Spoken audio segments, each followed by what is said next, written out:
তো আমি এখন ফেসবুক ঘাঁটতে ঘাঁটতে একটা ভিডিও দেখেছি, আর সেই ভিডিওটা আমি জাস্ট তোমাদের সামনে শেয়ার করব। তোমরা দেখো, আশা করি তোমাদের ভালো লাগবে। যদি একা একটা রুমে পেয়ে যাও তাহলে তুমি কি করবে বলো তো প্রথমে? আপনি কি বলতে চাইছেন সেটা ঠিক বুঝতে পারছি না, তবে আমার মাইন্ড হয়তো খারাপ, আমার খারাপ কিছুই মনে হচ্ছে, খারাপ কিছু ইঙ্গিত দিচ্ছে। তো আমি ভাবছি যে বয়স তো অনেক হয়েছে কাকিমা, তো এটা কি ধরনের ভণ্ডামো হচ্ছে সোশ্যাল মিডিয়ায় এসে? কি করবে মানে? আমি তো রীতিমতন ওনাকে এই ভিডিও থেকে আমার ভয় লেগেছে, আমি ভয় পেয়েছি। আমি ভয় পাবো ওনাকে যখন একা ঘরে এইরকমভাবে এরকম কথাবার্তা বলতে দেখবো, আমি সত্যি ভয় পাবো। তো তোমরা কি করবে?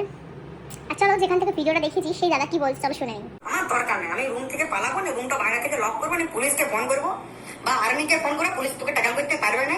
আর্মিকে ফোন করে বলবে যে একটি শাড়ি পরা গর্জিলা ড্যামনি আমার সঙ্গে ন্যান্ডোপুটি পাম্পাম করার চেষ্টা করছে, আমাকে বাঁচান। আর দ্বিতীয় ফোনটা আমি তোর বরকে করবো যে কাকু তোমার এমন কি মজবুরি ছিল যে এমনি ঢেমনি 2 বিঘা জমিন তোকে তোমাকে বিয়ে করতে হয়েছিল। বুড়ায় অস্থির হয়ে গেছে, বয়সের কোনো কাজ করা নাই, বুড়ি ধিমড়ি।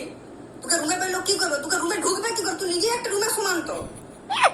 সেই সবজি বাজারে শেষে পাওয়া যায় পচা কুমড়ার মতো তোর গত। আর আমি যাতে রুমে পেলে কি করবে?